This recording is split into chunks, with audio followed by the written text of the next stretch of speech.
आज आपण आवळ्याचे गटागट कसे करायचे ते पाहणार आहोत. ते पण आवळा कँडीचे उरलेलं शुगर सिरप असतं त्यापासनं. बऱ्याचदा आपण आवळा कँडी करतो आणि ते शुगर सिरप बऱ्याचदा फ्रीजमध्ये किती दिवस पडून असतं आणि नंतर आपण बऱ्याचदा ते फेकूनही नेतो. पण त्या शुगर सिरपचा आज आपण मस्त असा वापर करणार आहोत आणि ही वर्षभर टिकणारी आवळ्याचे गटागट आपण बनवणार आहोत. हे गटागट अतिशय चविष्ट आंबट गोड चवीचे आहेत, शिवाय पाचक आहेत. ॲसिडिटी कमी करण्यासाठी, शिवाय पित्त कमी करण्यासाठी हे गटागट खूप उपयोगी आहेत. तर ही रेसिपी आपण सुरू करूयात. तर यासाठी या ठिकाणी मी शुगर सिरप घेतलं आहे आवळा कँडीचं. एक वाटीभर एवढं हे शुगर सिरप आहे. अगदी मधासारखं घट्ट हे शुगर सिरप निघालेलं आहे. याची मी आवळा कँडी केलेली आहे, त्याचा व्हिडिओ मी याआधी तुमच्यासोबत शेअर केला आहे. आवळा कँडीचा व्हिडिओ तुम्ही एकदा जरूर बघा आणि त्याची लिंक पण डिस्क्रिप्शन बॉक्समध्ये दिलेली आहे. आता एक वाटी शुगर सिरपसाठी मी एक वाटी आवळा घेतलेला आहे. त्याचं वजनी प्रमाण 250 ग्रॅम आहे. एक वाटी शुगर सिरपसाठी एवढे आवळे पुरेसे आहेत. आता या ठिकाणी मी काही मसाले घेतलेले आहेत. या ठिकाणी मी सुंठाची पावडर घेतलेली आहे पाव चमचा. त्याचबरोबर या ठिकाणी मी मिर पावडर घेतलेली आहे पाव चमचा. काळी मिरी पावडर आहे. साधं मीठ घेतलं आहे पाव चमचा. या ठिकाणी मी ओव्याची पावडर घेतलेली आहे पाव चमचा. काळं मीठ घेतलं आहे अर्धा चमचा. त्याचबरोबर आपण या ठिकाणी आमचूर पावडर घेतलेली 1 मोठा चमचा. 1 चमचा या ठिकाणी आपण जिऱ्याची पावडर घेतलेली आहे. हिंग घेतला आहे पाव चमचा आणि या ठिकाणी आपण गूळ वापरला आहे 2 ते 3 चमचे. किसून घेतलेला हा गूळ आहे. गुळाने चव छान येईल आणि कलरही आपल्या या गटागटला छान येणार आहे. तर एवढे मसाले आपण या गटागटसाठी वापरणार आहोत. तर सगळ्यात आधी आपण एका पातेल्यामध्ये पाणी गरम करत ठेवलं होतं. त्यात आपण हे आवळे आता 5 ते 10 मिनटं उकळवून घ्यायचे आहेत.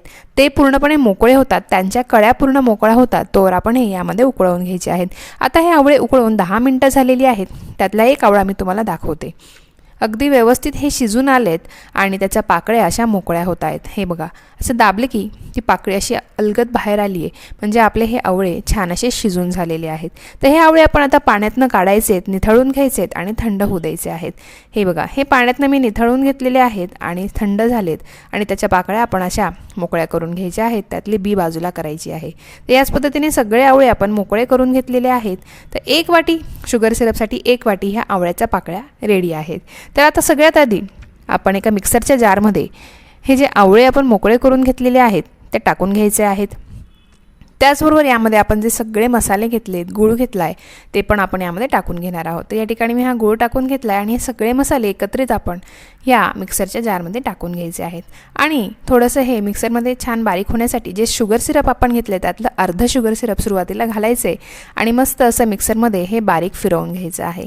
हे बघा, यात मी अर्धं शुगर सिरप सुरुवातीला टाकलेलं आहे आणि आता हे आपण मिक्सरमधनं छान असं बारीक फिरवून घेणार आहोत. जितकं शक्य होईल तितकं हे बारीक करून घ्यायचं आहे.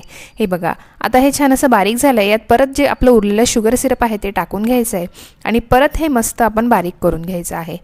हे पहा, अगदी छान असं बारीक याची पेस्ट तयार झाली तर आपलं जे गटागट आहे ते छान तयार होतं.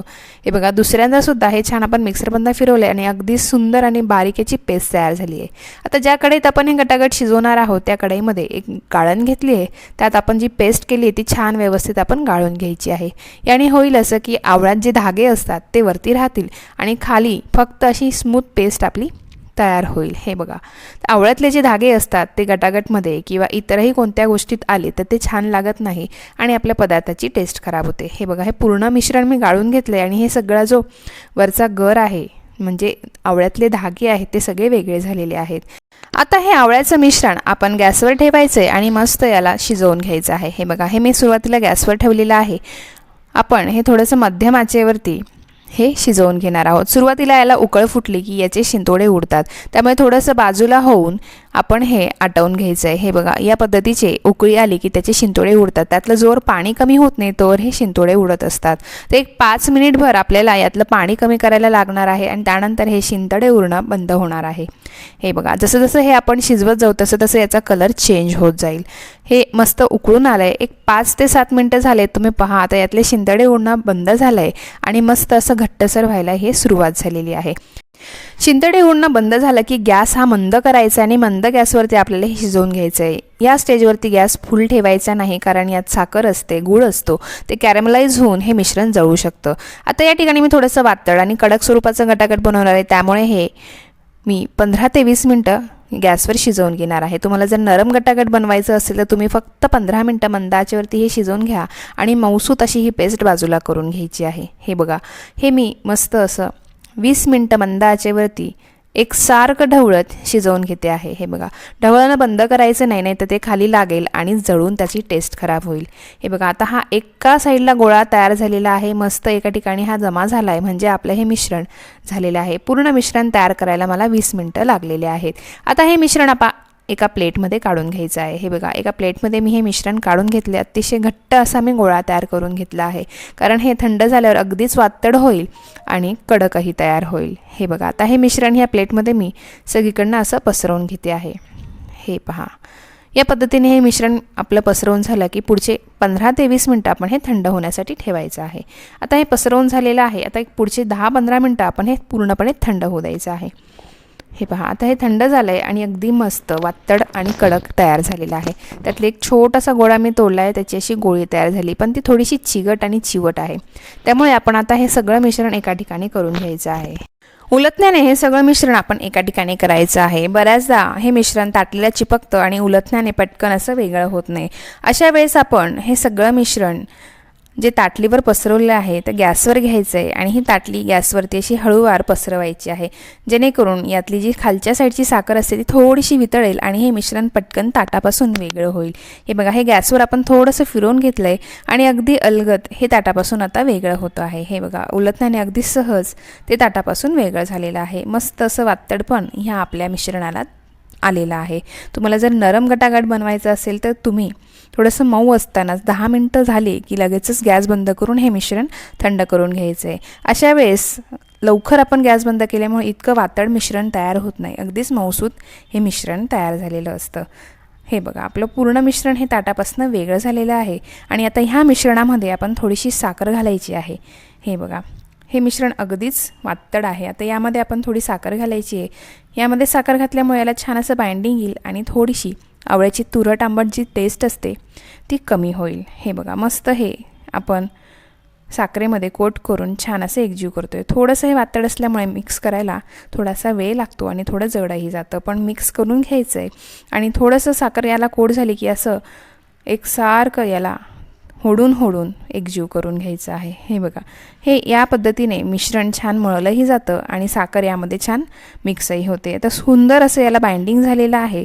आता आपण थोडीशी साखर प्लेटमध्ये घ्यायची आहे आणि ही साखर थोडीशी हातांवरही लावायची आणि एक छोटा गोळा तोडून याचे गटागट तयार करून घ्यायचे आहे. तर तुम्हाला हव्या त्या साईजचे छोटे मोठे बारीक जाड याचे गटागट करायचे आहेत आणि ह्याच साखरेमध्ये थोडेसे घोळून घ्यायचे आहेत.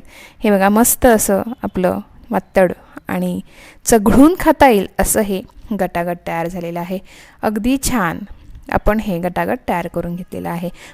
हे गटागट तुम्ही वर्षभर सहज स्टोअर करून ठेवू शकतात. हे फ्रीजमध्ये नाही ठेवलं तरी वर्षभर सहज टिकतं. फक्त हे यूज करताना पाण्याचा हात लावायचा नाही आणि व्यवस्थित एअरटाईट डब्यात हे स्टोअर करून ठेवायचं. तर याच पद्धतीने आपण सगळे गटागट तयार करून घेणार आहोत. हे बघा, आपला दुसरा गटागटही तयार झालेला आहे. ह्याच पद्धतीने मी आता सर्व गटागट तयार करून घेतलेले आहेत. हे पहा, मस्त आपण हे साखरेमध्ये कोट करून घेतलेत आणि सुंदर असे आपले चघळून खाता येतील असे गटागट तयार झालेत. तुम्हाला जर हे चावून खायचे असतील, नरम तयार करायचे असतील तर मी जी पद्धत सांगितली आहे ती तुम्ही फॉलो करा. आता हे गटागट आपण तोडून बघू. हे बघा, मस्त वातड आणि चिवट आपलं हे गटागट तयार झालेलं आहे. तर याहून तुम्हाला छोटी साईज करायची असेल गटागटची तर तुम्ही ती तयार करून घेऊ शकतात. हे पहा, अगदी मार्केटमध्ये मिळतात तसे आपले हे सुंदर गटागट तयार झालेले आहेत. तर ही गटागटची रेसिपी तुम्हाला कशी वाटली मला नक्की कमेंट करून सांगा. व्हिडिओ आवडला असेल तर व्हिडिओला लाईक करा, जास्तीत जास्त लोकांना हा व्हिडिओ शेअर करा आणि माझ्या चॅनलला सबस्क्राईब करायला अजिबातच विसरू नका. तर आवळा कँडीच्या शुगर सिरपपासून बनवलेले हे गटागट तुम्ही एकदा घरी नक्की ट्राय करा, म्हणजे शुगर सिरपही वापरलं जाईल आणि मस्त बहुगुणी असे हे गटागटही तयार होतील. चला तर मग पुन्हा भेटूया अशाच एका नवीन रेसिपीसोबत, एका नवीन ट्रिकसोबत, एका नवीन टिप्ससोबत. तोपर्यंत नमस्कार, बाय बाय.